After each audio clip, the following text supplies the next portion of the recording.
Ladies and gentlemen, welcome to Mormonism Live. We have got a great show tonight. Tonight is October 27th, 2021. Halloween is almost upon us, and we have a very special Halloween episode. Scary, spooky stories. Bill Reel is away for the week in Ohio. At land of, by the way, he's probably in the air right now flying back because I talked to him earlier.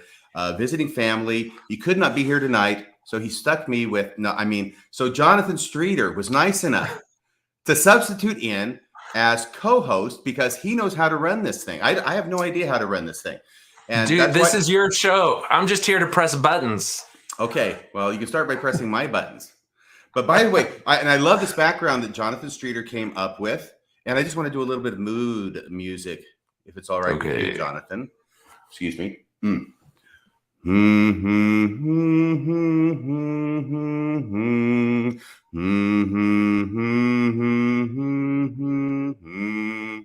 Grim grinning ghosts come out to socialize. Okay, so that takes care of the mood music. Jonathan, do you have anything that you want to add to this? Because we've got a special guest tonight, a call-in show to share spooky stories in honor. No, I think we should bring him on right away. Do you want to give him an intro real quick? Well, yes, please. Let me do that. We have a special guest on tonight, and he'll be on for like 20, 30 minutes or so. And then after that, we're going to open it up to the audience to call in, and you can handle that too, Jonathan, right? Oh, yeah, totally. It's going to be a different number, though. You're going to have to use my number. Oh, shoot. So No I'll fist? put it up on the screen. No fist this time. But Okay, well, I'll put the number on the screen when it's time. Okay, so those of you with the fist number on speed dial, pay attention. It will be a different number. But we're very, very happy to have on the show a friend of mine named Ron Hatta. And he is an individual who has his own podcast devoted to exploring cases of the paranormal and supernatural. The name of his podcast is I Scare Ghosts, which is a wonderful name for a podcast. Did you say I Scare Ghosts? Well, yes, I did. Oh my God. Sorry about that. I think I just peed myself a little. I'll check later after the show, but anyway, yes. Okay, I interrupted your flow. Are we going to bring him in? Can you do that? I know you can. Let's bring him in, Ron Hatta. That's Hada. Hatta. Double P sign to you, my friend. Hatta. Hatta, as in Hatamaki. Yeah, there you go. By the way, I'm wearing a t-shirt tonight. You know, I don't just throw on whatever t-shirt happens to be clean, as anybody in this room will attest. But they are specifically oriented to, catch the pun, oriented to the fact that your Japanese heritage through your paternal side, hence the last name Hada. I went on my mission to Japan, and we've got the black, we've got the orange for Halloween, and it's got Japanese kanji here for Tokyo. Okay. Having explained all of that, Ron, you have a wonderful, wonderful podcast that I've listened to many of your episodes. It's called I Scare Ghosts. Could you tell our audience about how it was that you started doing this podcast, what interested you in it, and why the heck such a strange name?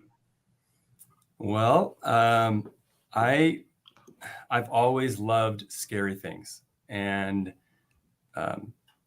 scary movies. And growing up, I grew up LDS and was having typical good LDS experiences. But I never had those really, really strong church experiences. And I started thinking as I got older, that there might, we go to church and it's about seeking spiritual experiences that seemed paranormal to me. And if I wasn't having them the way I always heard other people describing them, but I kept hearing ghost stories, I just sort of flipped it. And I said, well, maybe I know we're not supposed to seek for signs, or so we're told, but I figure if I could go out and find a ghost, maybe that would prove that there's something on the other side.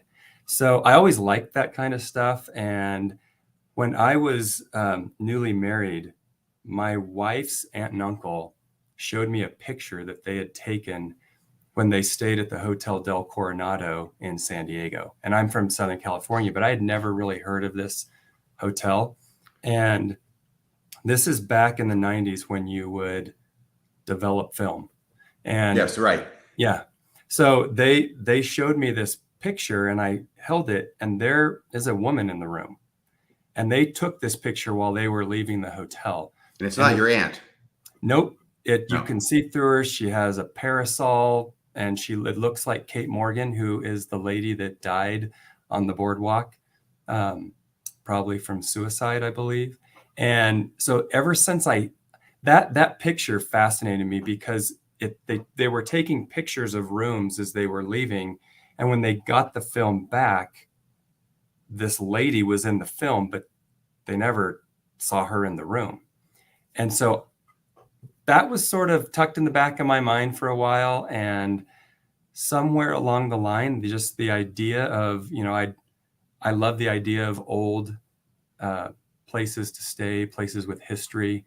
I love black and white pictures, just pictures of old places. And so as I got older, I would stay at some places that had, I guess, rumors of hauntings and paranormal, but nothing ever happened. And so I just figure I must scare ghosts because they don't come around me. And so you've never had a paranormal spiritual experience yourself, but you investigate those that others claim to have had.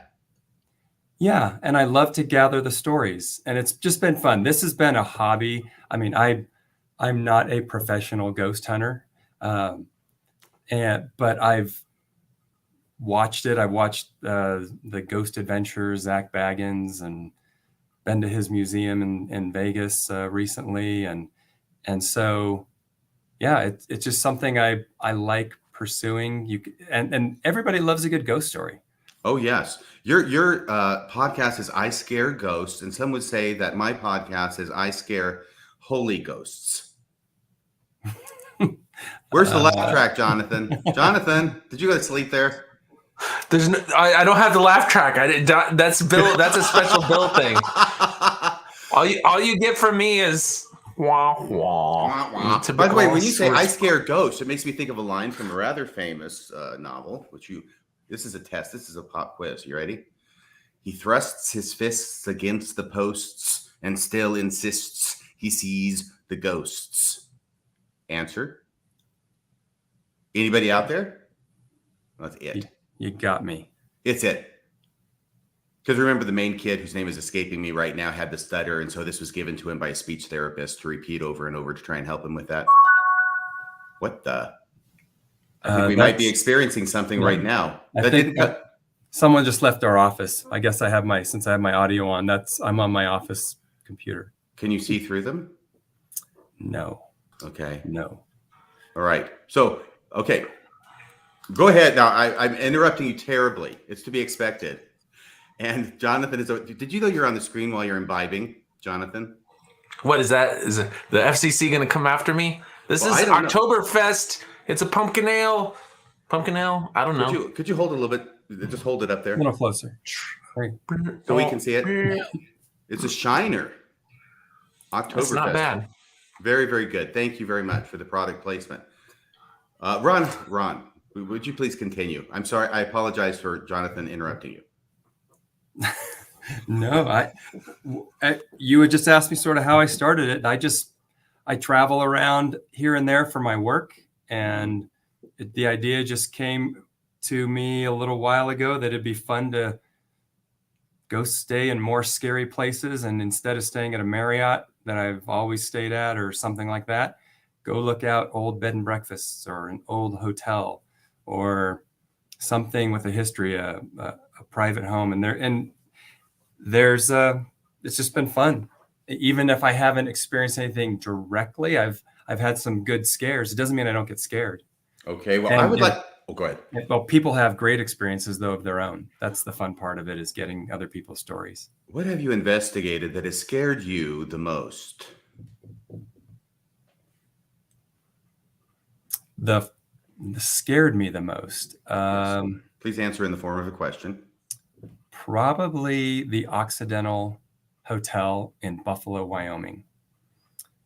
So I've been there twice, and both times I've stayed at the far end of the hotel, and I've been there when not a lot of people are there. So there's a place in it that has it used to be the bordello, or where cowboys would go, and cowgirls. You can still see the spur marks on the stairwells the stair treads going down. Sorry, the what marks? Spur. Okay. Spur marks in the. You might want to just put a little pause there between those two words.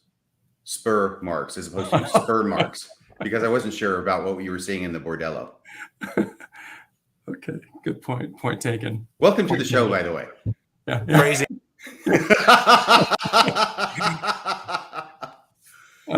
Didn't see any of the other marks, but there were spur marks. Okay. From in the treads on the stairwell, and it's really small, narrow stairway, and I was all alone, and I was spooked out a little bit. They have really good stories, but I went to. They have a curtain that goes around the tub, and you have to step into the tub, and it's on some pedestals, and I take a shower. So I was taking a shower, and as I closed the curtain and I started taking the curtain closed in around me. And it just right as I started, I had my eyes closed and the curtain started closing in. It sort of gave me a little, touched my arms and stuff. But what it was, it's that negative pressure caused by the movement of the water. But that was probably my scariest thing in the moment of it happening, which doesn't sound like a ghost story. Did you scream? I was startled, but did you scream? No. Did you shriek? No. Did you make any sound whatsoever? No. But no, I just got back from the Lemp Mansion in St. Louis, and there I had a good experience seeking for a ghost of a handicapped boy that was kept in the attic, and I was alone on the third floor, and we're going to do a podcast about it, but that's probably the closest I've come to getting pretty spooked. And you heard a small child's voice whisper, "God bless us, everyone." Not quite, but yeah, a little boy. He sort of ran at me. Yes, Christmas Carol, ghost. Yeah, there you go. Yeah, totally.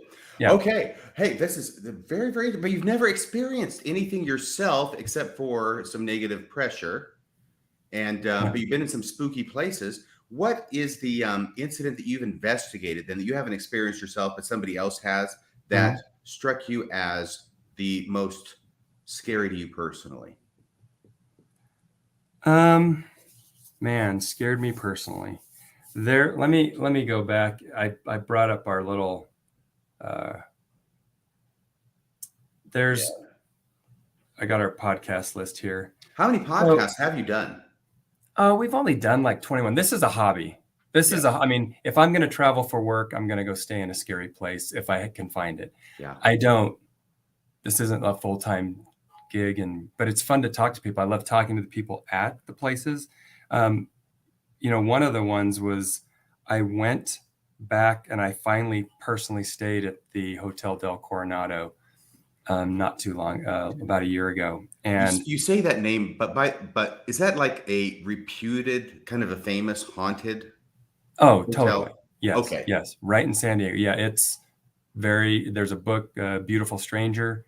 It's all about Kate Morgan. She was found dead on the boardwalk. So I went. Of what cause? She was, they think, maybe self-inflicted gunshot. So she died of a gunshot wound. Mm-hmm. Yeah. Okay, so they think it was self-inflicted. Is this back at the turn of the century? And by which I mean the one before this last turn of the century? Turn of the century or early 1900s. I forget the exact date. But right. she was dead. But I stayed in her room. It's a different room number now. They gave me the room she stayed in. Why is it a different room number? They've remodeled it. I think Hilton or Hyatt owns it now. Okay, but it's still the exact same layout. And anyways, when I was there, I asked one of the other hotel people, and he showed me a picture on his phone that had a woman in the hallway. And that was probably the best picture. It's better than the one I have, but I asked him if he'd send it to him and he wouldn't. So, and I couldn't tell if it was doctored. It was almost too good. But probably the scariest one, I think, is our producer's brother's wife. So it's his sister-in-law. She was babysitting as a young child and was babysitting young children that would see ghosts in the house. There were, they ended up, I think, finding chains or something in the basement. Later on, this is later on, we haven't been able to get back to the house, but just hearing people's stories of weird things with children. There's a story that I'm trying to go be able to stay at a house in Southern California that's, they're currently experiencing some very strange things with their youngest child that's about 2. Yes, I want you to tell us about that because you mentioned this to me on the phone earlier. Okay. And how did this come to your attention? This person that is in the house works for one of my family members. Okay, so there was a connection. Yeah. So I'm getting this through a family member.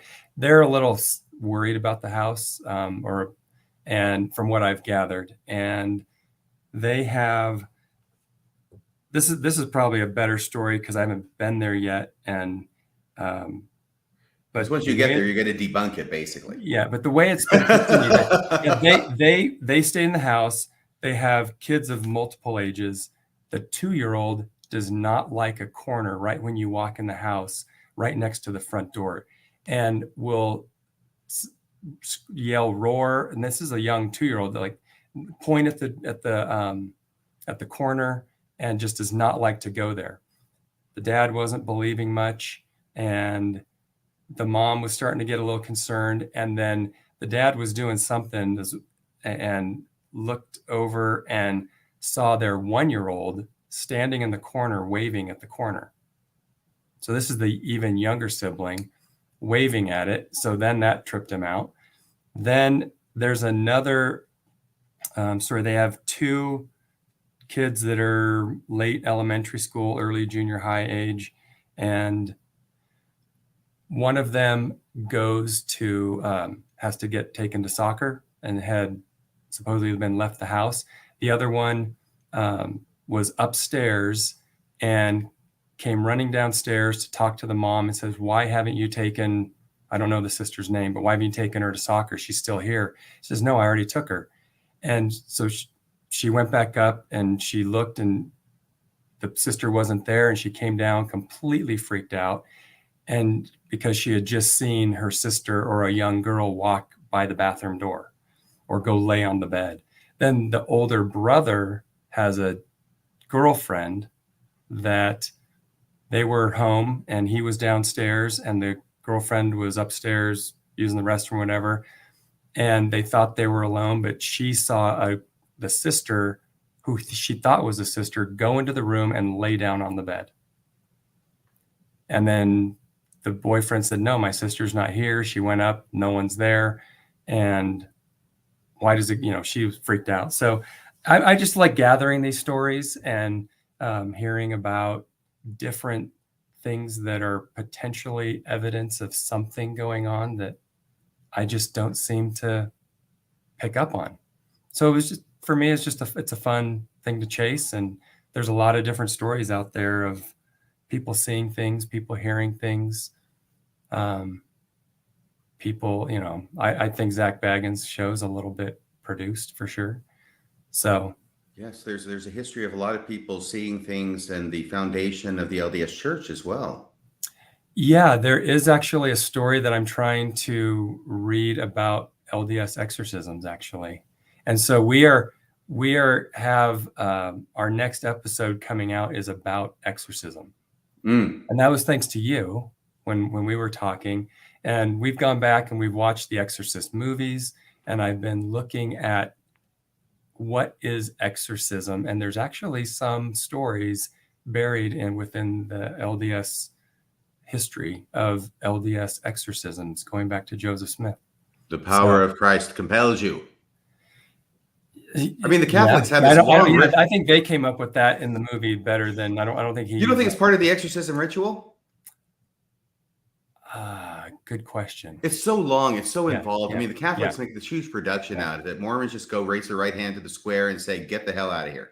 In the name of Jesus. They want to go shake his hand, Right. and decide if it's real or not. Or Yes, the old pull my finger method of determining whether a ghost is actually a spirit from above or a spirit from below. Yeah. Yes, brilliant, actually. Brilliant. So can I tell you a story? Yeah. I would love to hear your story. And if anyone listening has personal ghost stories, go to our website. We want to give away some t-shirts. Click on a link, write your story. I mean, we'd love to hear firsthand ghost stories. And I've heard a few good ones of missionary stories. There's a lot of missionary stories about supernatural, the ghosts. I had something strange happen. That was basically a night terror. There we go. Isn't Jonathan great? IScaredGhosts.com is the name of the website. Once again, that's IScaredGhosts.com. Yeah. Go there and check it out and win a t-shirt and tell us your personal ghost story if you've experienced something personally. Great. And to make it really clear, once again, I want to say that we've got people on the line who have their ghost stories, their spooky stories that they're going to be calling in as soon as I'm done and sharing them with the audience and with you and maybe asking you questions. I don't know, but certainly they can ask you questions and share stories. Just as long as it's spooky, that's the only thing we require tonight. Okay, so you want to hear my story? Yes. I hope I haven't told you this before, but this is back when I'm taking the missionary discussions. Back in June of 1978, coincidentally, when the priesthood ban was lifted. So a lot of important things were going on that month, including me getting the missionary discussions. And I had always had this kind of fascination in supernatural stuff, kid stuff. Nothing really serious, but I certainly kind of believed in, ghoulies and ghosties and long-legged beasties, though never actually having seen one. And they're giving me the plan of salvation. It might have been lesson number 3. It was back in the days of the rainbow discussions. Anyway, they're talking about the war in heaven, right? And a third followed Satan, 2/3 followed Jesus. They're you and me and maybe Jonathan. But the righteous, we followed him. But there's a whole third, and that's a big number, following Lucifer, being cast out into the earth, where now they go about... people are going to just listen to this and not watch it, when they just listen to the audio, and they're going to think, RFM needs to be committed, because they're not seeing all these things that Jonathan Streeter is doing when he sticks his face in from the side. They just hear me laughing at it. So good job, Jonathan. So they're down here, they're down below, and they're doing their best to, monkey with you and me, the good guys. And what this did was it told me through the missionaries that this kind of maybe belief I had, and I'm 18 years old at this time, so maybe I'm starting to outgrow it, but now I know it's true. I know it's true because the missionaries are telling me, and they're bearing testimony, and so obviously it's true, but now it becomes real. And so that night, I go home, and I'm in bed, and I'm just thinking about this. And I'm thinking, oh my gosh, these things are real. These things are real. And I want you to know, because I want to give full disclosure, I am working myself up into a mental panic about this, that I'm in this dark room. It's getting later and later. Everybody else in the house is asleep by now, but I can't get to sleep because I'm worried about ghosts or evil spirits in my room, because now I know they're real. And obviously, if I know they're real, they must know that I know that they're real. So they're going to pay me a visit, right? They've got their GPS on, located right in my room. And when I was like 12, I had read this book from the Jehovah's Witnesses. It was the Truth That Leads to Life Everlasting. I think it was their blue book, and it's the one that they handed out to everybody and their dog back then. And I got one, being one of the dogs. And I read through it, and they have these little pictures throughout. One of the pictures was talking about evil spirits, because they believe in evil spirits. And it had this picture that stayed with me. And it was of a guy who's sitting up in his bed, looking up into the corner of his room, which is dark. And out of the corner of that room, staring back at him, are 2 glowing eyes. And I never forgot that. I still haven't forgotten that. I'm 61 now, right? But this comes back to me this night. back when I was 18. And I would sit there and I would try and go to sleep, and I'd try and go to sleep. And I would think, what if there are two eyes staring down at me from the corner of my room right now? And I would work up my courage to look. And I'd finally look up in the corner and there's nothing there. And then I'd go back here. What if it's there now?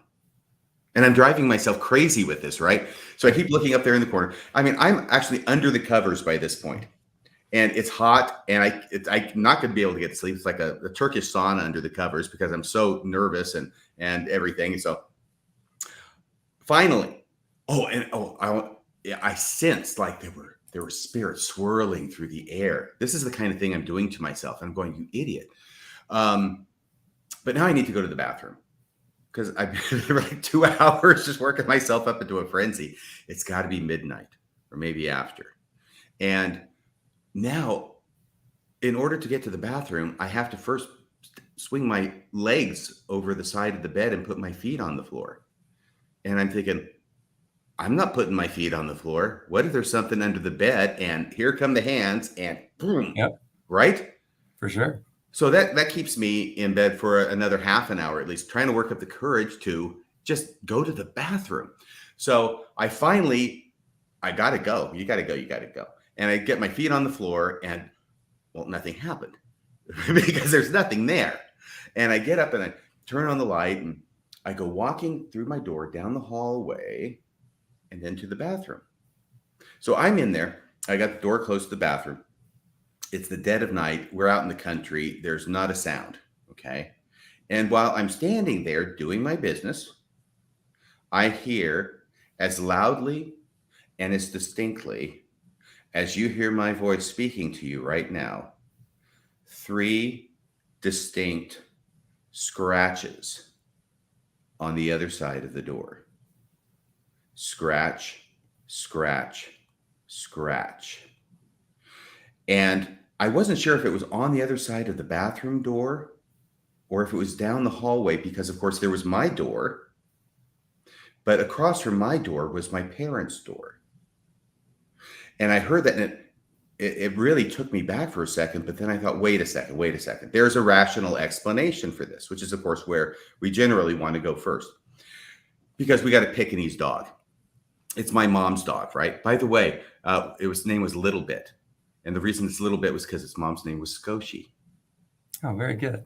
Right? Which, right. For those who don't know, it means little bit in Japanese, right? Yep. And of course, it's Japanese. Oh, well, it's actually Chinese, but hey, I didn't name the dogs. So, but this dog, Little Bit, would very frequently go to my mom and my dad's door, and if it was closed, he would just scratch it in order to push it open.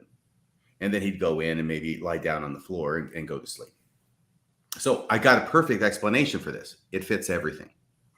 So I go to the door of the bathroom now. I open it up and I look down the hallway at my door and at my folks' door across from it. And they're both closed and there's no dog. And then I get this really bad feeling, because not only was Little Bit, this dog, this Pekingese, right, famous for doing that, but he was also famous. This is on the second floor of the house. He was also very commonly, if he couldn't get in there with my mom's, there was a little circular rug at the bottom of the stairs where he would curl up and just go to sleep. And I went, I really hope that he's not curled up on that rug at the bottom of the stairs. So I walked over to the top of the stairs and I looked down the staircase, and sure enough, that's where Little Bit was, curled up and fast asleep. So the only explanation I have for it naturalistically at this point is that Little Bit in the middle of the night decided to scratch 3 times. It's like a Tony Orlando and Dawn song. Scratch 3 times on the bathroom door, if you want me. And then, in order to play a wonderful trick on me, ran as fast as he could down the hallway, over here, down these steps, down the long flight of steps, curled himself up and pretended to be asleep just to give me a scare. That's the end of the story. Well, that's the end of that part of the story.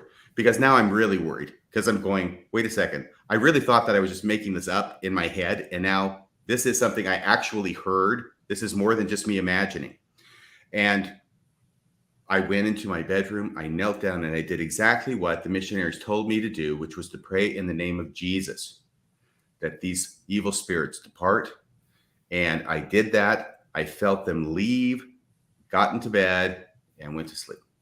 That's actually the end of the story. So that's my story. What do you think about that story, Ron?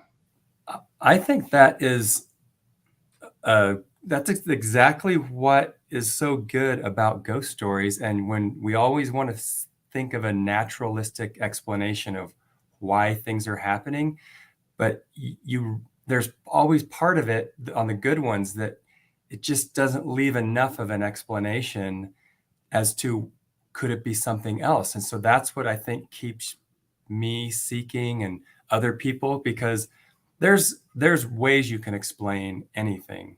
Yes. Or for most things, but there's so many people having these experiences. There's so many people that I've heard different ghost stories. I grew up in a haunted house, or my young men's leader growing up told us a ghost story when we were on a super trip going up to Yosemite.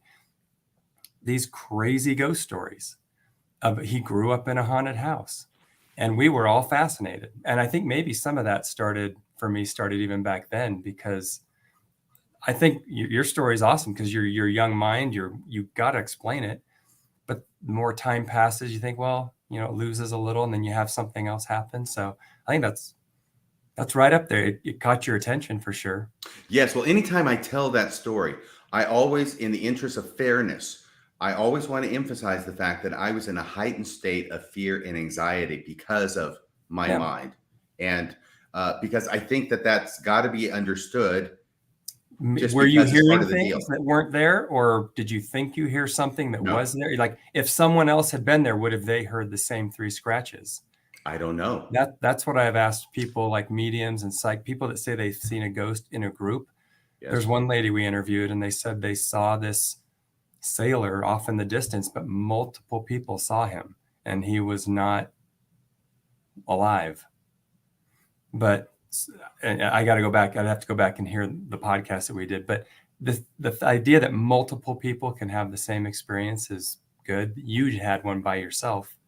Yes. So that's the question: is what was really going on? Is it in your head, or is it really happening? That takes it back to Sunday for me. Right, and I cannot guarantee that I didn't make it up in my head. All I can do is tell you that there's no question there's a little bit of question, but other than that little bit of a question, there's no question in my mind that I heard it with my ears. But then again, of course, if Joseph Smith's brother had woken up in the bed with him, would he have seen Moroni standing there? Good point. Why weren't the other kids waking up? Yeah, because it was kind of bright, and he was there a long time. I mean, he was talking about scripture so much and so often and so over and over, the repetition, right? Yeah. I mean, they could have had him for breakfast. He just gave everyone melatonin, and he was the only one without it. Yes. All right. So there's my story. Hey, Jonathan, are you there? Are you listening? Yeah, your story gave me sleep paralysis, so I was trying to... Or should I say, Well, what do you think? Is it time to open up the phone lines so that we can hear some ghost stories from some of the viewers? Before we do that, we owe it to our commenters to go back, and particularly those commenters that have boosted the program with, what do they call, super chats? So we've got Crisco Bike, who donated $5. Thank you very much, Crisco, who said, Crisco Bike, good to see you. If you see a ghost, will you try to shake its hand? What's the point of that? What's the point of that? You can tell if it's a good ghost or a bad ghost, according to... Yes. Are they friendly spirits? Yeah. Friendly? Good or bad. Just see. Yeah. Well, that's the unique thing about Mormons, is that Mormons equate angels with ghosts in a way that I don't know that too many other religions do. So in Mormonism, a ghost is just an angel of some sort. And so that makes that very relevant. If you pull their finger and you hear a poofing sound, that means they're a bad ghost. Okay. Somebody actually put that exact comment in here. So I've you're been not busy on that the super original. chat. No, I am. Do not say I am not original. Oh, they copied you. Sorry. Okay, so then we got another super chat. We've got Tom Trails who gave $20 to the program. Thank you, Tom. Happy trails to you. Thank you, Tom. He says, I saw, talked with, received blessings from dead people during my Orthodox days. No, that was your patriarch. He just seemed dead.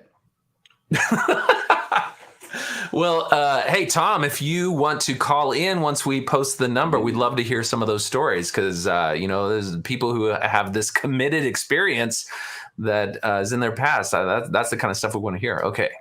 And I think that's all we have in the way of super chats. So can I ask you a question? Number one, why do we have only those super chats? And number two, why is your head so much bigger than my head and Ron's head? Well, it's because it's like the Emperor, in Star Wars. Like I have to be able to dominate the screen. No, I think it's just my camera zoomed in because I have to make sure nothing shows beyond the black behind me. So that's why if I go back here, then I can seem more like y'all. But I have to be up close. I thought you were doing Megamind. No.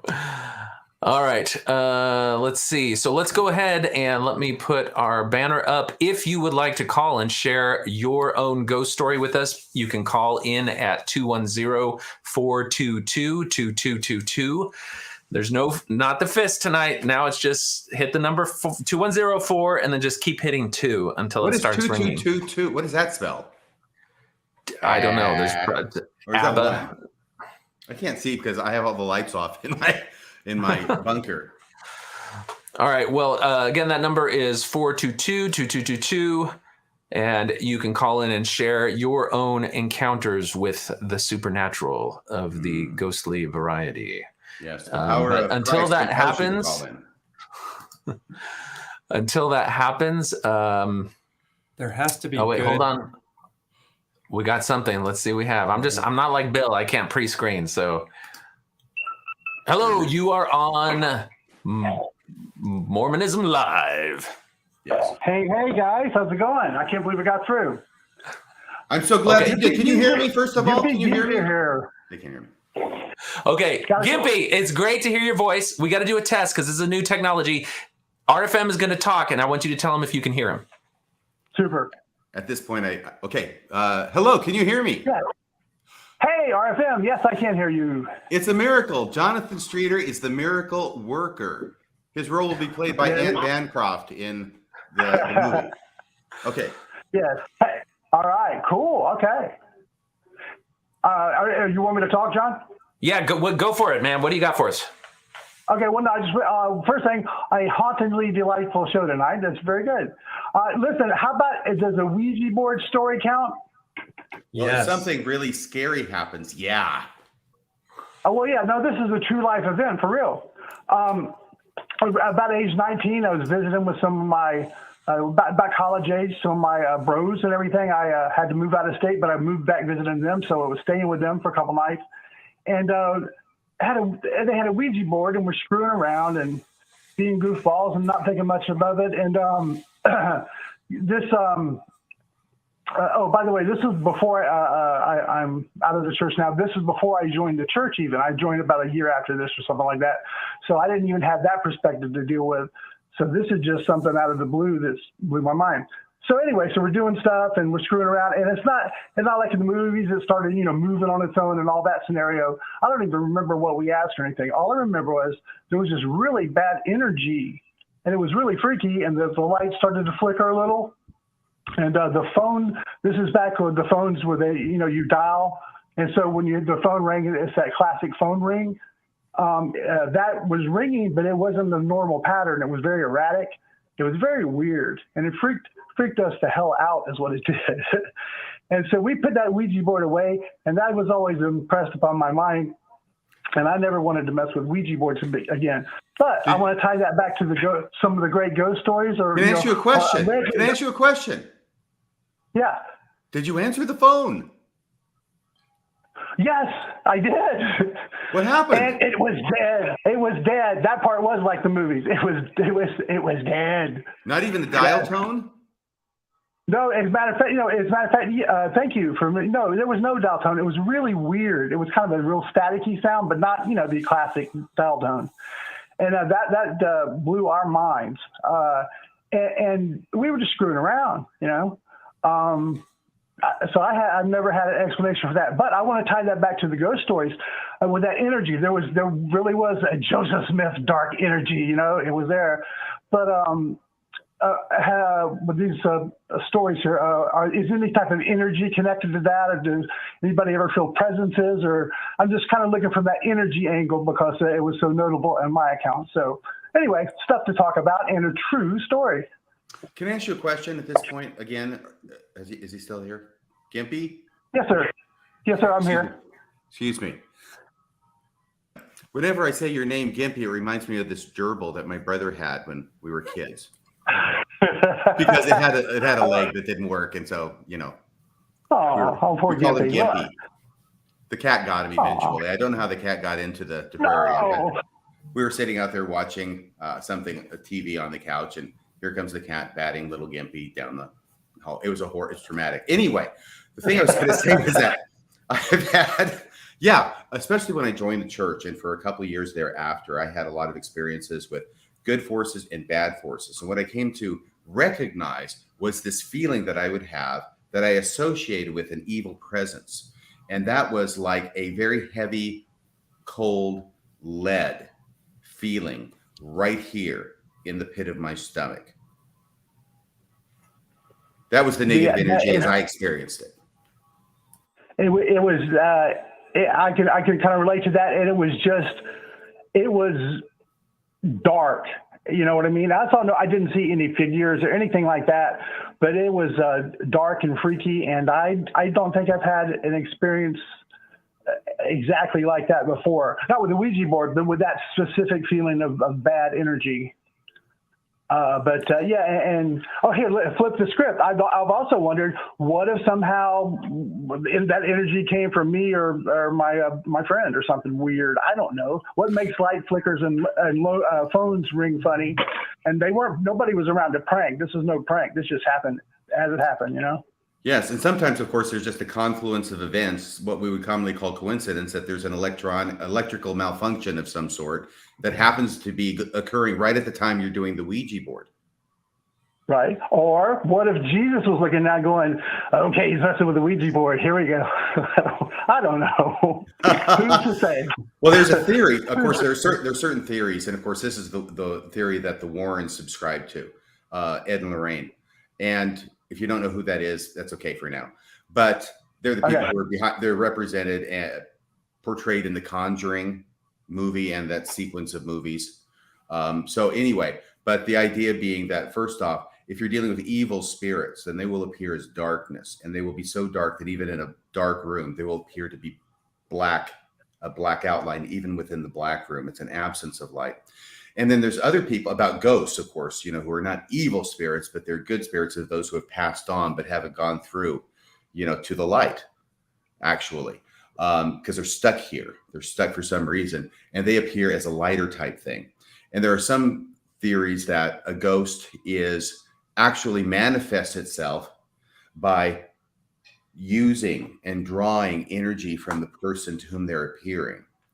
And so sometimes when people report seeing ghosts, it's like they see the ghost, but they see sort of streaks of the lightness going toward the ghost from them as the ghost manifests. So I don't know why I got there, but have you heard anything like that, Ron? There's things like orbs and different energies for sure with ghosts, but I've never caught anything. Although I do love that Ouija board story, because our producer Josh and I had one when we were 16. We have an episode on it, and his story reminded me of the similar thing. We were doing a Ouija board, and we decided to test the ghost, or test the spirit we thought we were talking to. And we had a dinner bell in our kitchen. There's a piano in the other room. So we said, okay, we're going to stop doing what we're doing. It was one other kid with us. And we said, we're going to either give us a sign if you're really here, and ring the dinner bell, hit a note on the piano, or go into one of us. And or go into one of us? Yeah. We said, we were 16. I mean, we were 16. This is like 1986. So you never invite possession. I know we did. That's young, stupid, whatever. But we paused. Nothing happened. It was dead quiet. Or so you thought. This is right when the Night Stalker was roaming Mission Viejo. That was his last kill, by the way, and that's where I grew up. So the Night Stalker, Richard Ramirez, was in the news. We were all sort of freaked out. And where were you on the nights of those murders? That's what I want to know. Sleep in my bed. So yes.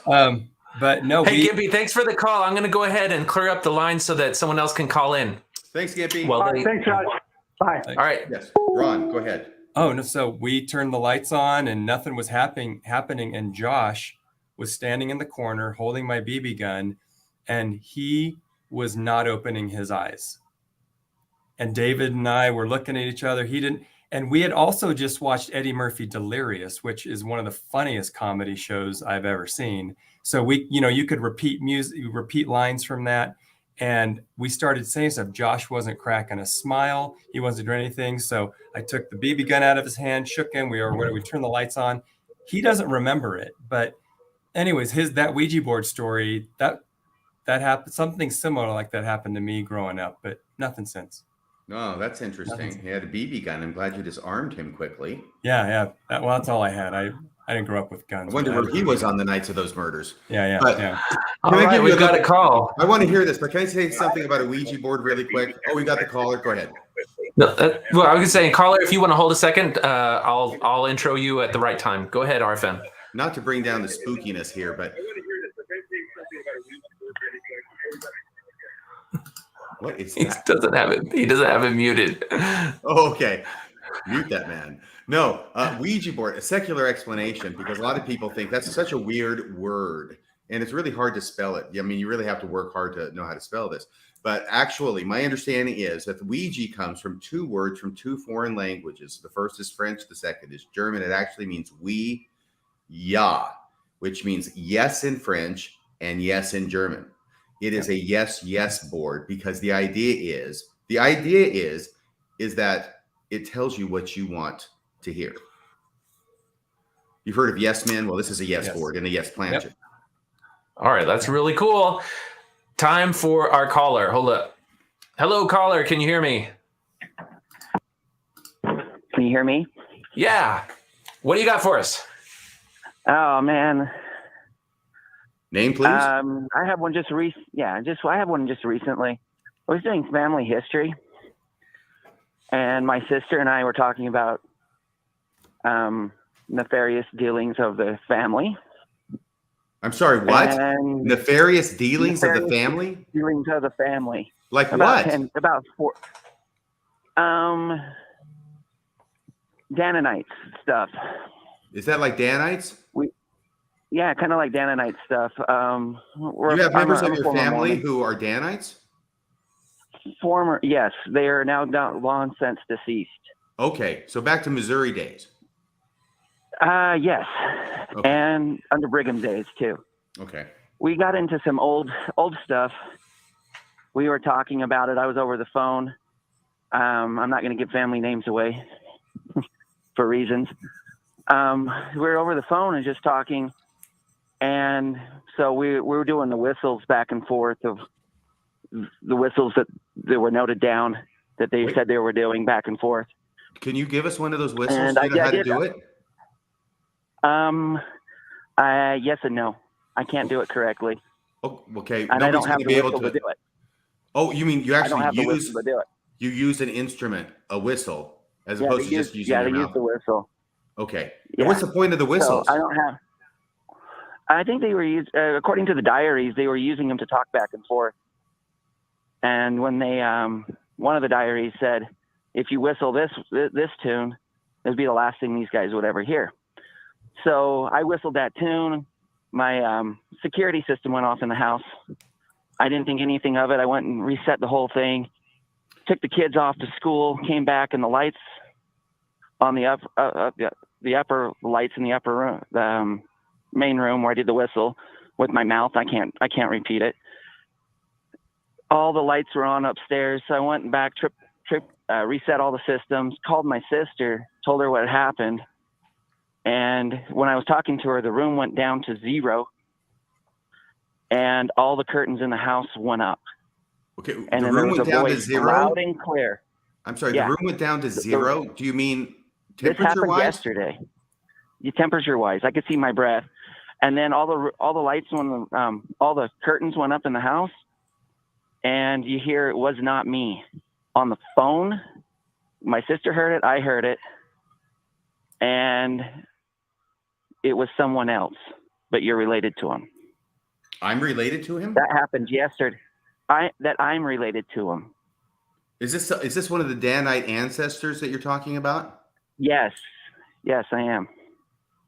Okay, You so audibly heard that voice? Audibly heard the voice. My sister heard it too. is your sister with you right now? On the phone. No, she lives in Vernal, Utah, and I'm in Idaho Falls. Can you have her call in? Because this is of a special interest to Ron, to have multiple witnesses of the same event. Isn't that right, Ron? I will. I wonder where I get that from. No, yeah. In the mouths of 2 or 3 I'll witnesses shall every spooky story be established. I love this story because it draws from the lore of Mormonism with these Danites that were, supposedly or possibly murderous.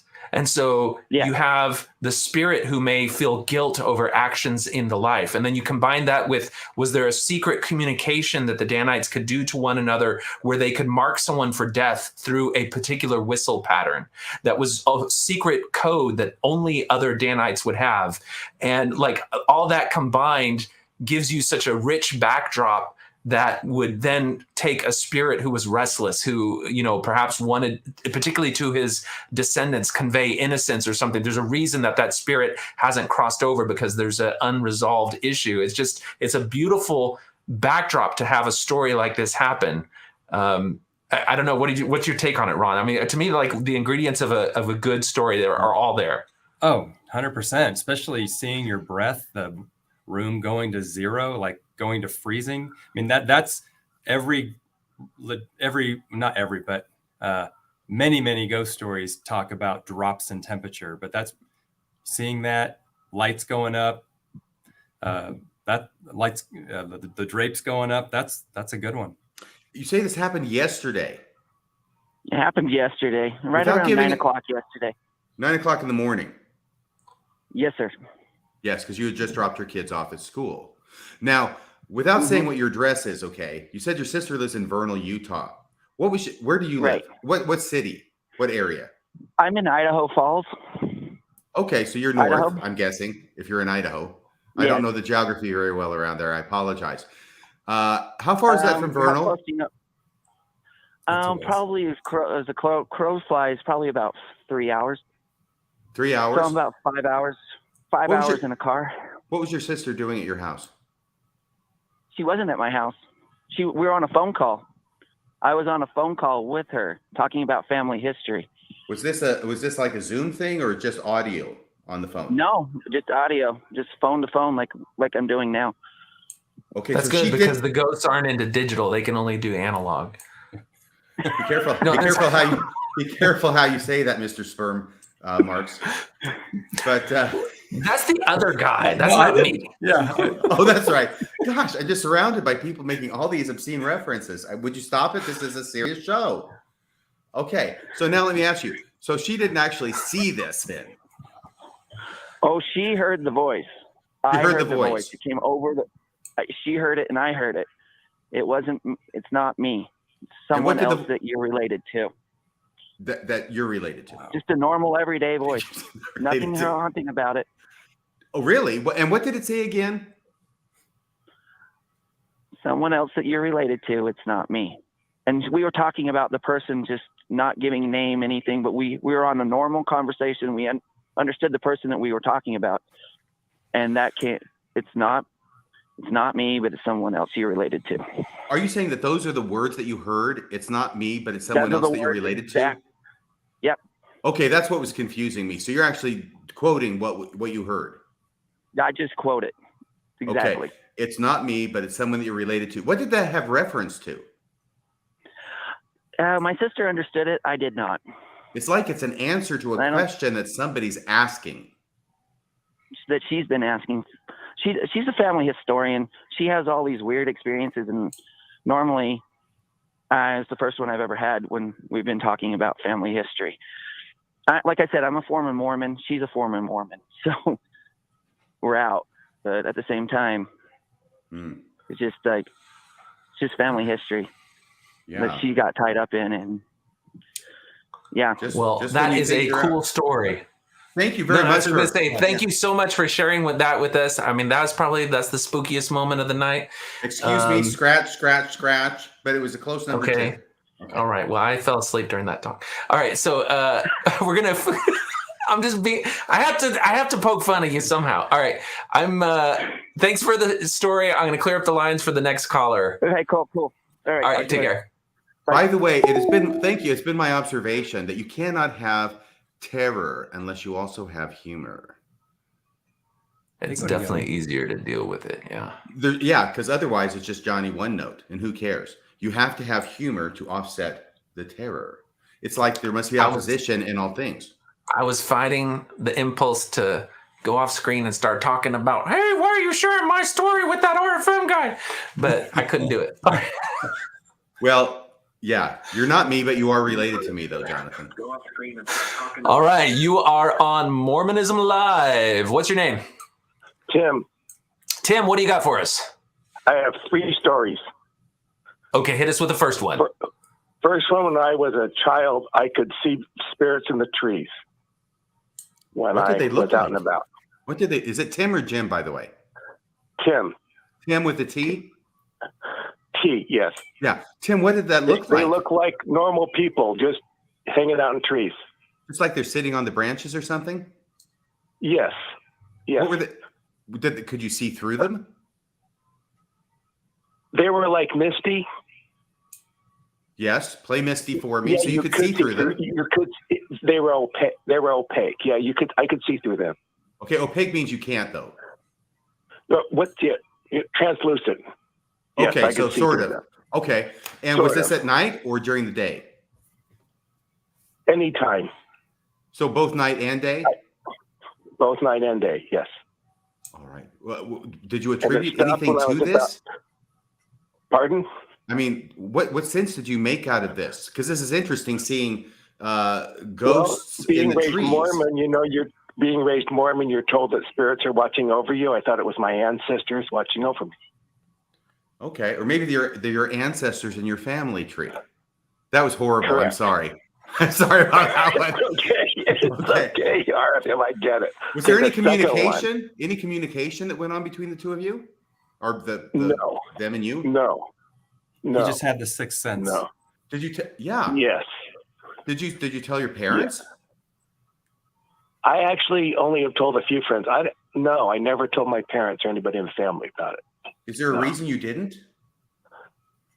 I never thought about it. Actually. How old were you when this happened? It was from about 5 or 6 until I was 13 or 14, maybe 15, and then it stopped. So it sort of seemed natural to you because you sort of grew up with it? Yes. Okay. But you were aware that other people were not seeing it, or did you think other people saw it as well? I never thought about that. Okay. Now, when you're 13 and there are spirits watching you at all hours of the day, you don't want to tell any adults about it, and off chance that they talk to the spirits, who then tell them what you're up to as a 13-year-old when no one can see you. No kidding. That's right. You got him out there in the tree. You want to make sure that bathroom window is closed all the way. I mean, am I the only person who joined the church and am worrying about the spirits that are, the angels that are constant note taking or constant something? Constant note taking. I mean, if it's constant, then I guess they're watching me now, and I'm feeling a little uncomfortable. Right. Yeah. So that's your first story. What's your second story? Okay. When I was in Mutual, we used to have these parties, and we had a Ouija board. Now, I grew up in LA, so the ward I grew up in was very liberal, and we were open to a lot of things. So we asked the Ouija board if the church was true. Okay. And Now, it this told is a us good no. question because it told you no. So if an evil spirit is moving the planchette across the board and you ask them if the church is true, what do they say? No. I guess. I don't know. That proves that it's true because Satan was trying to deceive you. That was exactly our reaction. That was our reaction. Yes. Right. So no means yes because it's an evil spirit. By the way, it occurred to me it's not constant notes taking, it's silent notes. Angels above us are silent notes taking. That's even worse. I know. The other one sounds almost like constant notes. It's like, okay, never mind. But go ahead. Silent notes taking, and you can't tell when they're taking those notes. That's right. You don't hear them scribbling. Because they're silent. You can't hear that stylus on the gold plates. Correct. I love this idea of using a Ouija board to talk to the spirits to get confirmation of the truth of the gospel. Like that's exactly what you would want to ask. Like, I don't know, like Ron, do you ever get that temptation? Like, do you have the plan when you do make contact with the ghost that you don't scare away? Like what's the first question you're going to ask this ghost? Oh man, I just want to know if I'm fully aware of my senses. So you're going to ask that to the Ouija board, right? I don't know. If I see something, hear something, I don't know if I have a question. I guess it's in the context of what I'm doing.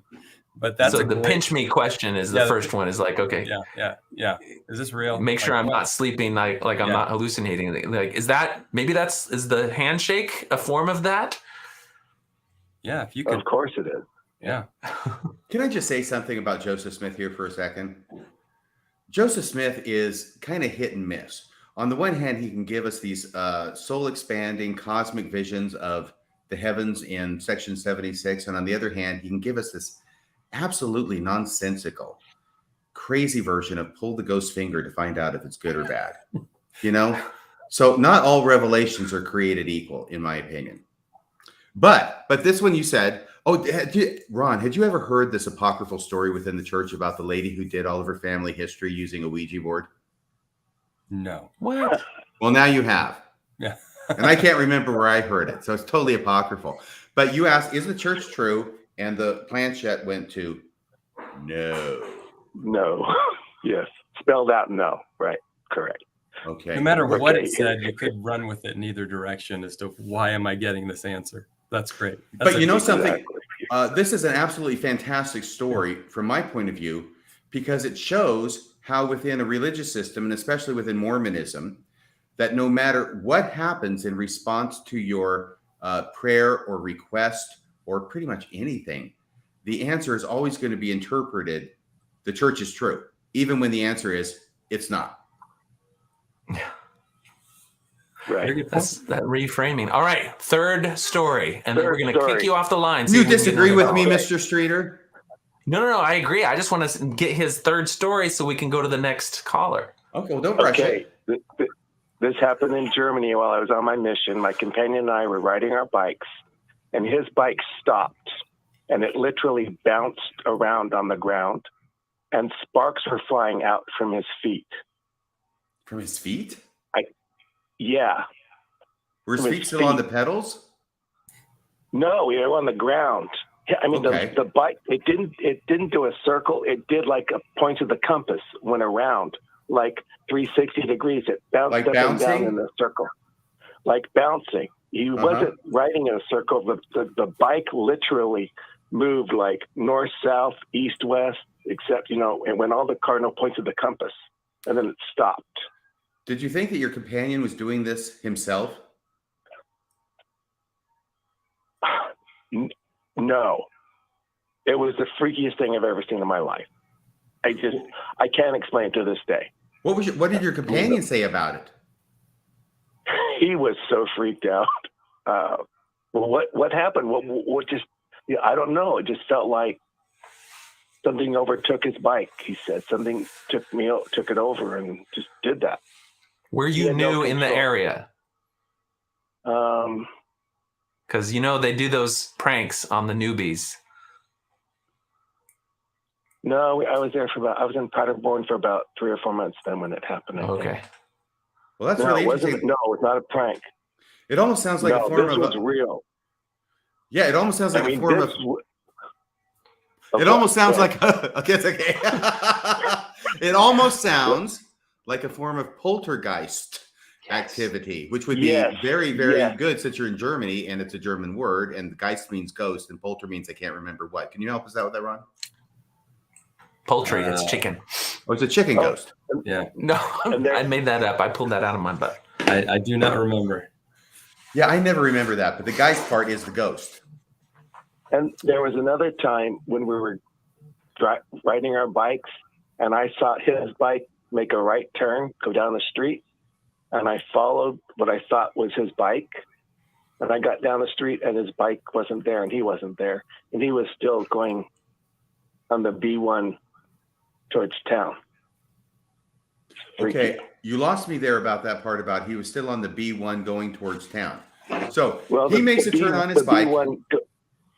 Yeah, and he turned right. I thought I saw him turn right. So I turned right. And I thought, why is Brother Hunter going down this road? And I followed, and I went a couple of blocks, and the bike and him just disappeared.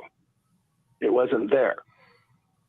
And I stopped, and I looked around, and I turned around, and I'm going, where did he go? And then I rode back up, and he was at the next corner waiting for me. And he says, what happened? I says, I thought you turned there. I could have sworn I saw you turn there. Were there other bikes on the road? No. All right, he's exceeded his ghost story quota. You've exceeded your ghost story quota. You went to 4. Okay. We got to let some other callers in, dude. Thanks so much for your call. That was some fun stuff. All right, take care. Okay. I'm a terrible host. I'm just trying to move it along. I'm being the bell reel today. You are I just don't have the Boyd K. Packer impression that he does. All right, we got another call. You could do Dieter Uchtdorf. He could tell us a poltergeist story. All right, you are on Mormonism Live. What do you got for us? Hi, this is Kurt from Lava Hot Springs, Idaho. And in this little town, we have it was built as a sanitarium for World War I veterans. It's now a hotel, and I worked there for a few years. And in the time, we'd have people rent the whole building out, and they'd search for ghosts. And it was always a fun evening. I'd stay late and watch them all hunt. They had their equipment, and next day find out they had all these experiences. But all the time, I always sat there, some nights, no one there, just me, and not one of them ghosts ever talked to me. So I also have the similar experience. I've finally come to the conclusion, I don't think they like me. Maybe you scare ghosts too. Yep. Or maybe they're just kind of picky. Well, I think they just don't appreciate me. I feel the same way frequently. So, well, appreciate you guys' show. Hey, no, wait, before you go, do you think there might be anything to the idea that people who go to a place specifically to see ghosts are primed to see things that they might not see if they weren't going there to see them? If that made any sense. Absolutely.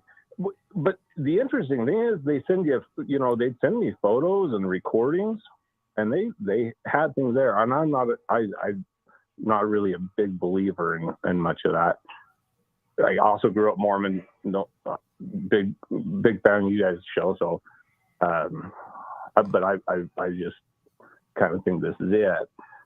But it is interesting when they come back and you think, man, maybe I can't imagine anybody spending that kind of time to doctor it. But well, it'd be surprising what people do. Even maybe manufacturing replicas of gold plates or things out of tin. I don't know. People do the darndest things. Or the that was a little bit controversial. I don't mean to offend anybody, but like the Kinderhook plates, right? I think we'd all agree that somebody spent quite a bit of time, manufacturing those. So there's no accounting for what people do. I do like the ghost shows, right? That every week they go to a different place and they have some kind of spooky experience. And I'm always thinking, well, of course they're going to have a spooky experience. Otherwise, nobody's going to watch the freaking show. Yeah, we went to another sanitarium and nothing happened. Tune in next week. Wait, that's Ron's podcast. That's me. Nothing happens. It's like Seinfeld. Well, We have a show, pilot for a show. What happened? Nothing. It's a show about nothing. Keep going. Good for a comedy, not so good for a supernatural thriller series. I don't think Hey, caller, thank you so much for sharing your experience with us. Guys. Thanks. Yeah. Thanks All a right, take lot. care. By the way, Ron. it's now 7. Well, it's 8. It depends on where the heck you are, because we've got 3 time zones represented. How late here. do you guys go? Do you go for an hour and a half? I forget. We're I gonna always go watch for it it. after the fact. I will answer if you will stop interrupting. I am sorry. How about if we just say another 16 minutes? How's that? Okay. That should be consistent. Bill needs to just clip your laugh so you can laugh at your own jokes. He'll just like press it.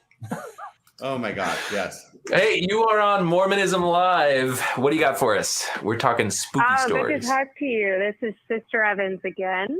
Sister Evans? Before I became Sister Evans, I was dating my boyfriend, and he was living in his dead grandma's home.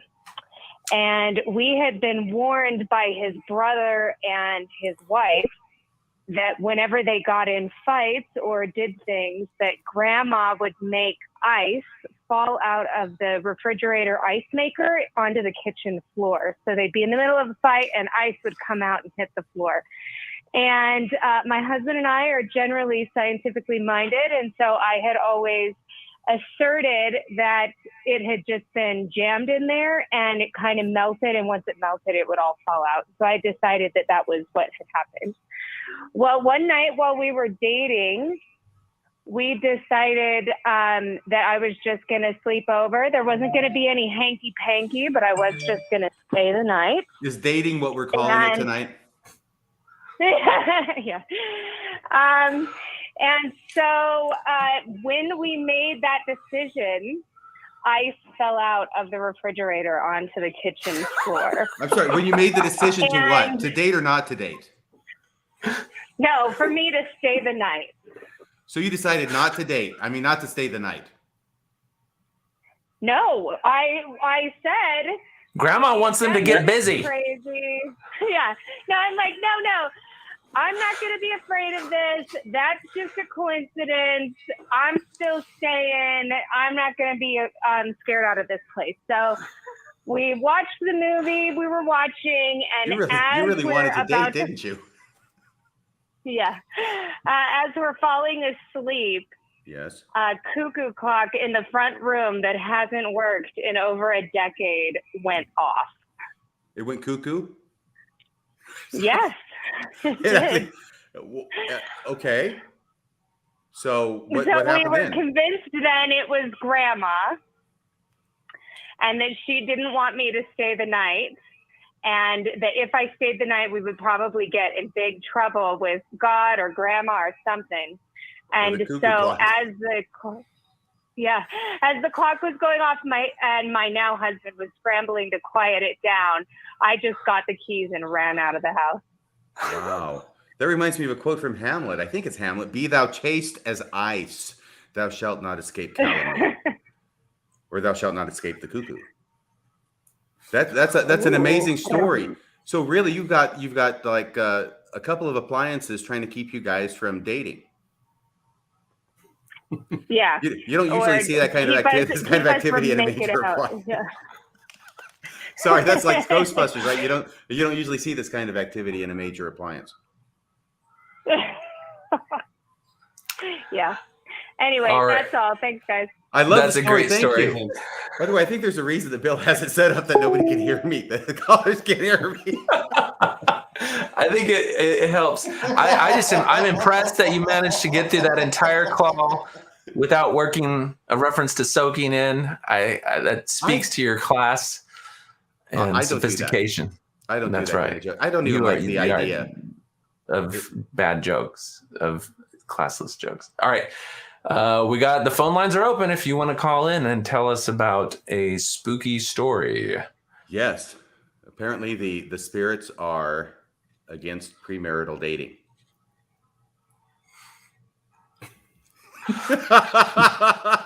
Okay, here we go. All right. Here we go. Hello, you are on Mormonism Live. What do you got with us? Hey, my name is Samson. I've got something that was actually related to my faith crisis in a way.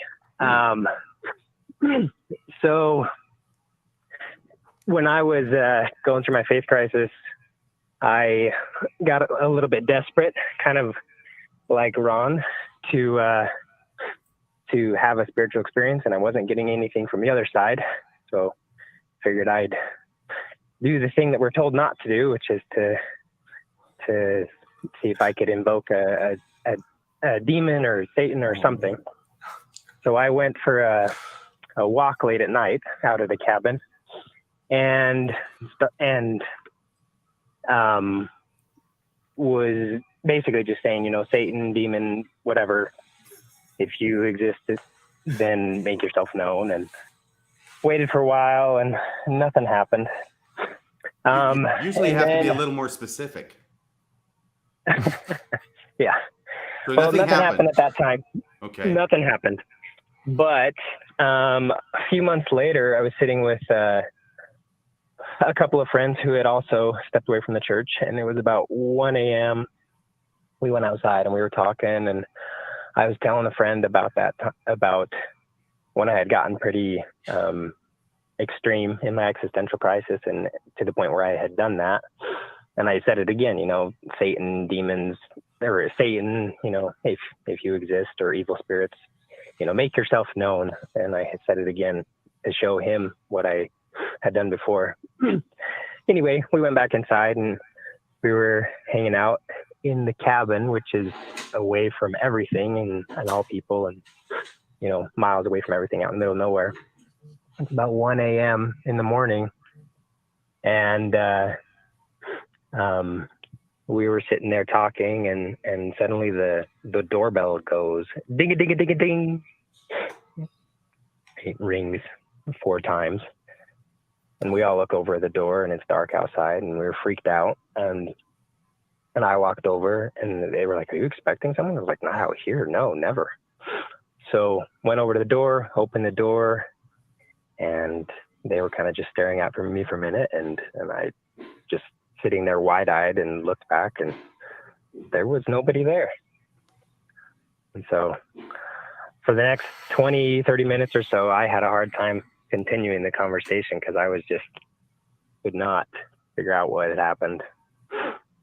And so, but then a couple days later, I have to say that demon is not familiar with the proper protocol. Things come in 3s; they don't come in 4s. Unless it's a Japanese demon. It was 3. I said it so many times. It was ding a ding a ding. Oh, anyway. Okay. All right. Never. Yeah. Continue. Sorry. Every time you go that ding a ding a ding, I mean, it sounds like a demon from the Jazz Age or something. I don't know.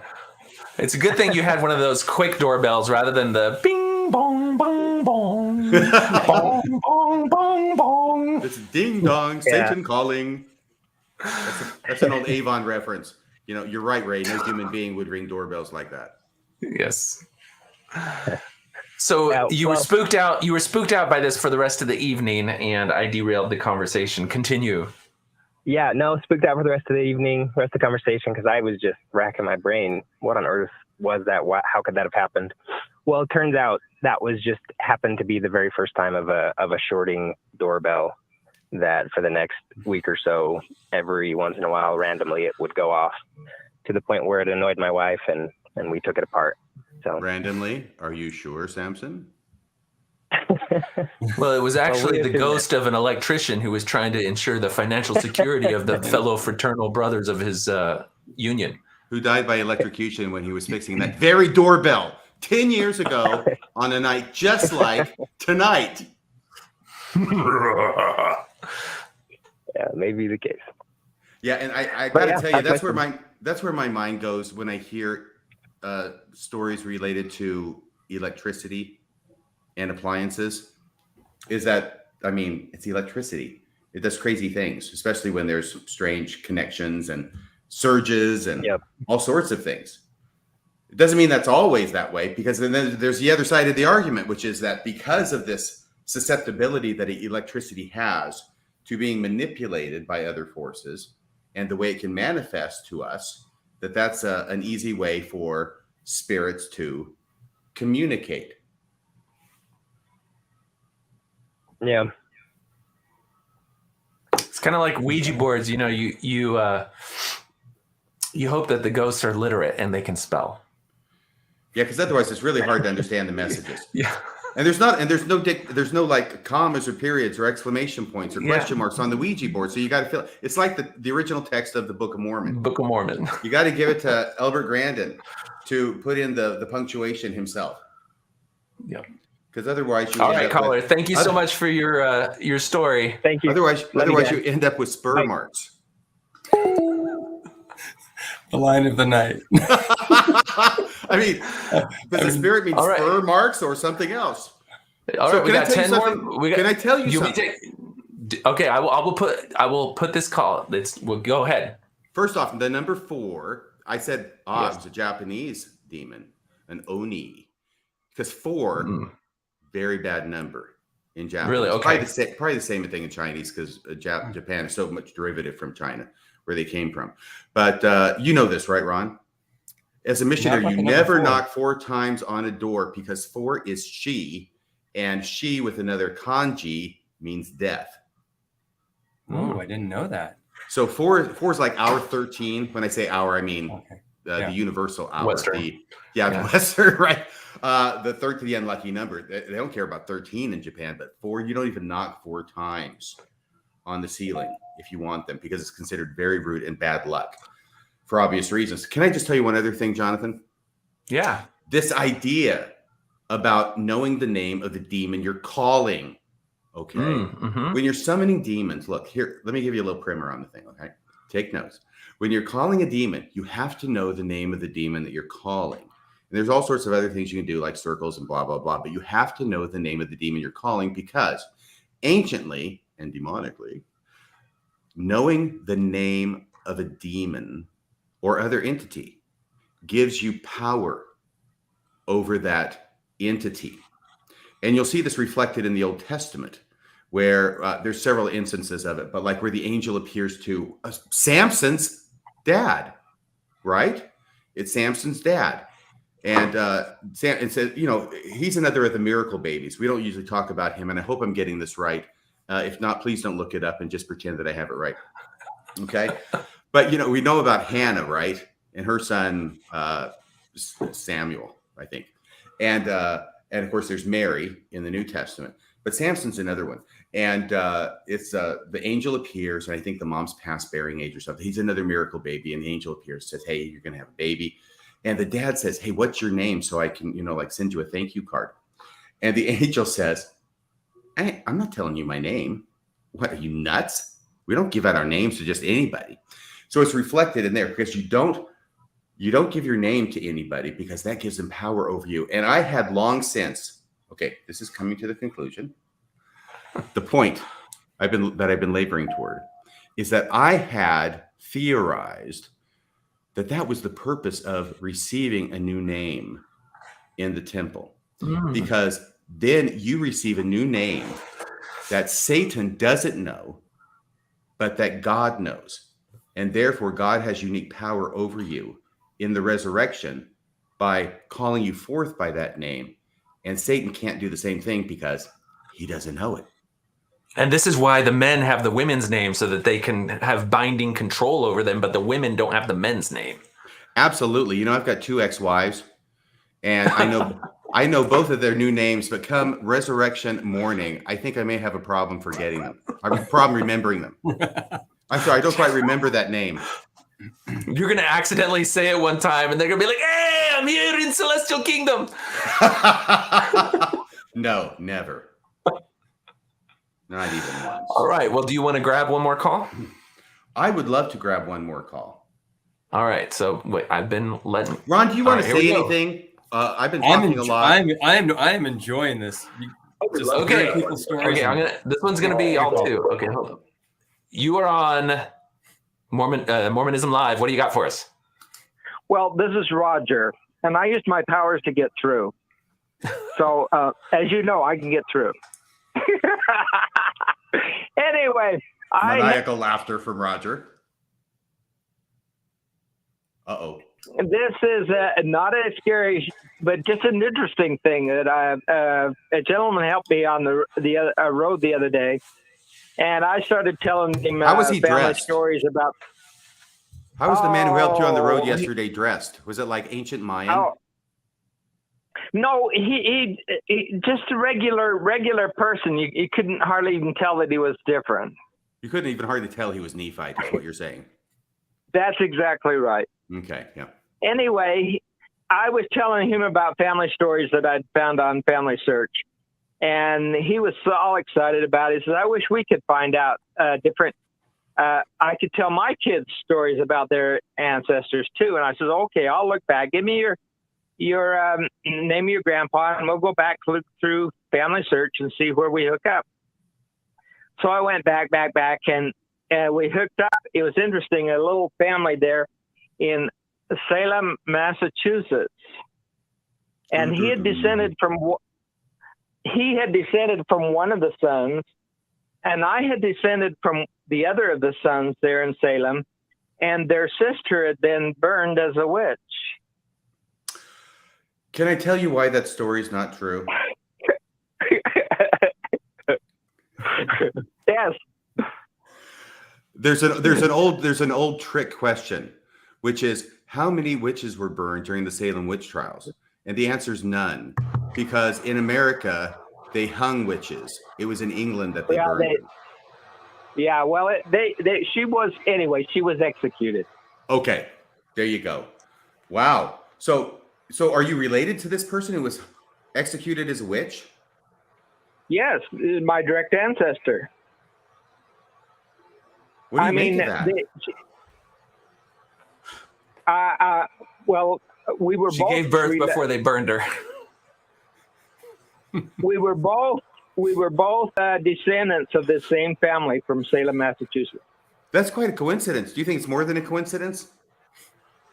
Yeah, I think it is. What do you think it is? It's just what happens when you go out on the road someday and you meet somebody that's maybe a Lamanite or maybe a Nephite that you don't know. Yes. Nephites walking amongst us unawares. 3 Nephites appearing in a triptych on your screen before you. But that's a true story. We both descend from this family in Salem, Massachusetts, that their sister was executed. Well, that's fascinating. That's amazing. Yeah. Thank you for sharing that with us. You're welcome. Have a great Halloween. Take care. Thanks for the call. All right. Wow. I think we need to wrap this up. As much fun as I'm having. Is there anybody else who's on the line, Jonathan? I mean, there is a call if you want to take it. I can always. Let's take it. This will be the last call of the night, so Okay. Make it good. Hello, you are the last caller on Mormonism Live. Yes, I'm here. The last house on the left. Hi. Hello. What do you got for us? You got to turn off your computer and talk to us through the phone. Okay, so just a moment. Brett, RFM, big fan here. I'm Can you sorry. hear me? Would you I can repeat hear that? you. Can you hear me? Big fan here. Are you a big fan? Of you, yes. Oh, thank you so much. Yeah, big fan. Okay, I'm going to tell a story, but it's not mine. It's my father's. Is that okay? Yes, I've got a big fan right here. Okay, my father, he was in the army in the Dominican Republic, and he had a companion who was also in the army. They used to work together in a little town, and they used to have a typing machine. You know those machines that before computers, they used to type in typing machines. Are you saying like You know typing? those? Typing? Yeah. A typewriter? Exactly, a typing writer. I I've don't know used how to those. call it. Okay. Oh, you use those? Yes, my dad had one. It was I think it was a Smith Corolla typewriter. Okay. The thing is that my father that night he was alone because his companion was sick. So when he went to sleep in the dark, he heard like someone was typing in the machine. Clack, Like clack, clack. Typing. Exactly. So when he said, "Wait, I'm alone. How is that possible?" And then he turned off the lights. He went to check, and no one was there. And then he went back to bed. And it happened a second time, and a third time, and a fourth time. And then my father, eventually, he fell asleep. So the very next day, he found out that his companion was dead, and he died the night before. So he thought that the person who was typing was his companion. And my father is a very, very Mormon. He used to be a bishop, actually, in the church. I am a former Mormon. I'm no longer believed, but he is still a very strong believer. Was there any paper? I'm sorry. Was there any paper in the typewriter? I don't know. Did it say, I don't know. "All work and no play makes Jack a dull boy"? Over Say and that over again? I was saying, did it say, "All work and no play makes Jack a dull boy"? I'm sorry. Have you seen The Shining, the movie? Oh, The Shining. You mean the movie? Yeah, where Jack Torrance is just going working on his novel, yeah, right? Jack And Nicholson. then Wendy comes. I think it's Wendy Torrance comes in and sees that he's got the stack of papers, right? His whole manuscript of this novel he's working on, and all it says is "No work, all work and no play makes Jack a dull boy," over and over on every page. Oh, yeah. Well, I have no idea what the message was, but I believe my father. Trust me. Yeah. He's not alive yet. And someone was typing, and he checked a couple of times, like 3 or 4 times. No one was there. He went back to sleep. And I told him, if that would have been me, I would have been still running. Yes. So you say your father was alone in the room when he heard the typewriter clacking. Is that right? Exactly, yes. Was his Because companion he in got another? I'm sorry. Was his companion in a different room? He was alone. Totally alone. My father was alone. Totally alone. But his companion who died that night, where was he that night? No, he was in a different city.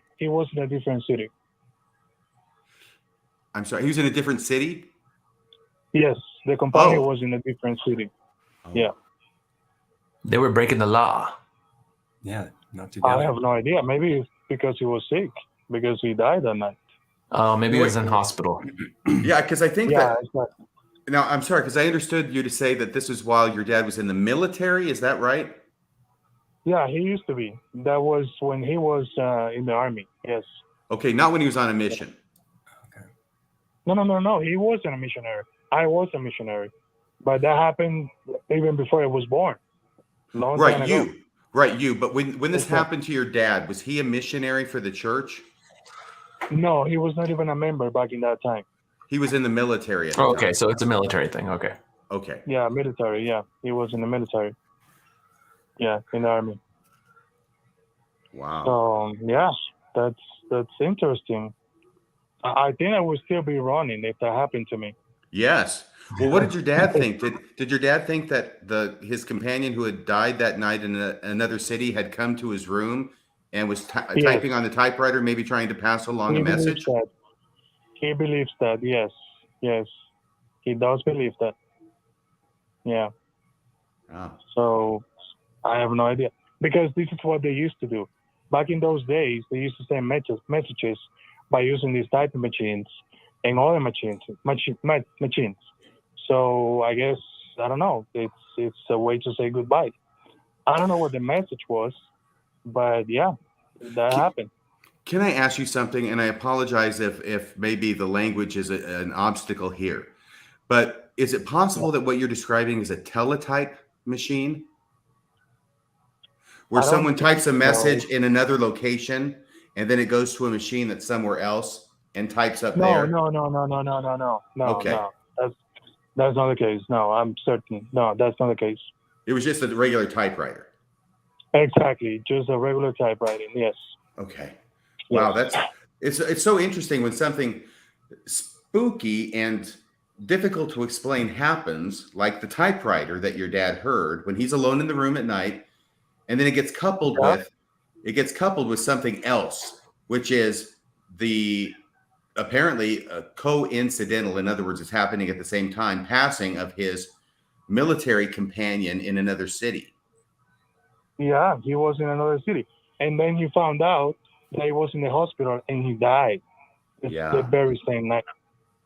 Wow. The very next day, he found out he was in the hospital and he died the very same night. So he's really convinced that the person or entity that was typing was his companion. Okay. Yeah. You know what I wish? I wish there had been paper in the typewriter. I'm going to ask amazing. him. I'm going to ask him. Yeah. If there is any way you can call me back, you can text me and I can tell you. Oh, That'd be awesome. I'm going to ask him. That'd be awesome. Is your dad still alive? Yeah, my father is alive. Yeah. That would be great, because otherwise, if there's not paper in there, it's just hitting the rubber roller and you can't read anything from it. Exactly. Yes. I never thought about that. You're right. Because maybe he was trying to say something. I never thought about that. Well, yeah, I'm going to ask him. If you can return and report, to use a familiar expression, that would be super. I'd love to hear the answer to that. And I'm sure Ron, our special guest, would love to hear the answer to that too, wouldn't you? I would. Go type it in on our website. Go give us your dad's version of the ghost story. IScareGhosts.com. Say that again. IScareGhosts.com. Oh, IScareGhosts.com. That's the name of Ron Hada's. Sorry, I've been Americanized too long after my experience in Japan. Ron Hada, his website is IScareGhosts.com. He's looking for stories just like that. There we go. Well, no, I just feel passionate about Mormon history because I believe that I was tricked. I went on a mission and I did the whole thing, seminary and everything, and then I just found out the real history of the church, and I realized they called that anti-Mormon propaganda, but it's just basic history. You're not making that up. Can I ask you how old you are? I'm 35. So 35 years old. And I'm just trying to ask that to get a feel for, how old you are, when you would have been in seminary, when you were being instructed in the correlated version, the pre-essay version. I was 14 when I was in seminary, and I graduated. I started when I was 13, and I graduated when I was 17. So that would have been right around the year 2000. Yeah, in the early 2000s. I remember I went on a mission in 2005 and until 2007. Yeah, that was a while ago. Can I ask you something? Can I ask you, what was it that led you to read this, the history of the church that caused you to lose your testimony? Well, actually, I had a job where I have a lot of free time. And one day I was just looking up information about the Book of Mormon archaeology, and I run into Mormon Inc, and the rest is history. Oh, wow. Hey, I want one of those jobs with a lot of free time. Can you get me one of those? Well, I used to, not anymore. Well, thank you so much for calling in. That was a great story. And if your dad has that answer, that'd be wonderful. And if he saved the paper on which an answer was typed, that'd be great. I believe I can reply back. All right, caller. Thank you so much for sharing your story. Thank you. Happy Halloween. Well, everybody, we've had a wonderful time tonight. Thank you so much for sharing your personal ghost stories with us. I had a great time, actually. Thank you very much, Ron Hada, for being here. That's Ron Hada from IScareGhosts.com, our paranormal investigator, special guest, and also the very large-headed Jonathan Streeter. We want to thank him for being here and writing the... I mean, that's a huge kielbasa that you got to go in there, Jonathan. Well, it's that by default, and so this even makes it worse. So, oh my gosh! If you're listening to this on audio, please go to the video and watch at least the last 5 seconds, so you can see Jonathan do that incredible Egyptian head movement from side to side. I used to do that better, but now my whole body moves. All right, everybody, thank you for being here at Mormonism Live. Have a happy and safe Halloween this Sunday.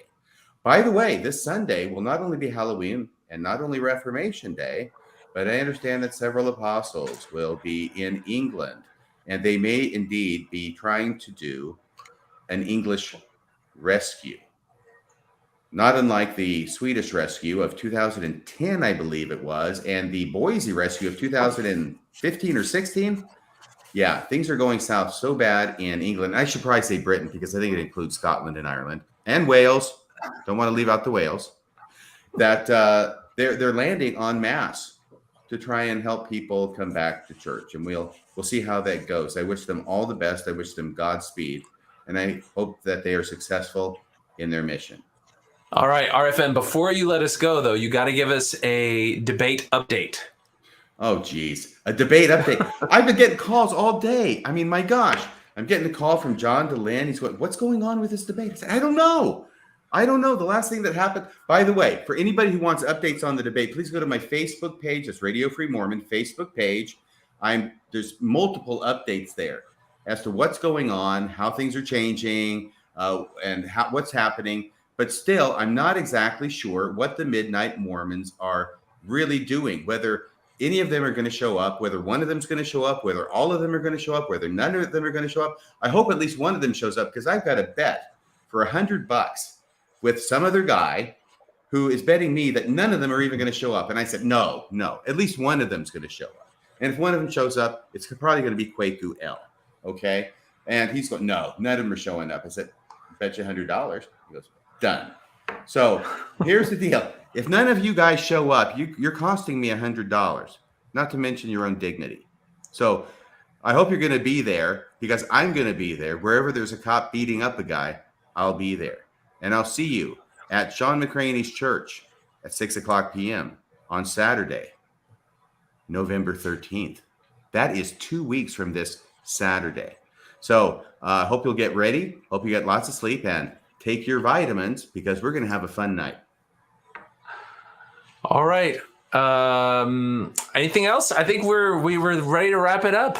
Let's wrap it up. Wraps this up. Perfect. All right. What he does is he usually plays a really a wonderful clip of Boyd K. Packer saying, Mormonism live. See, I can't do this. It's better than touching your little Packer. Okay. All right. Take care.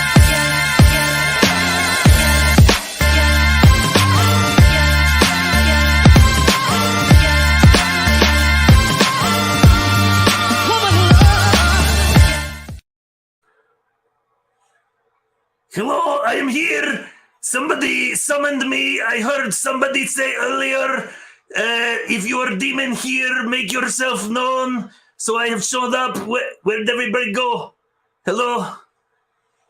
Where you? Don't call me if you're not going to hang around, you idiots.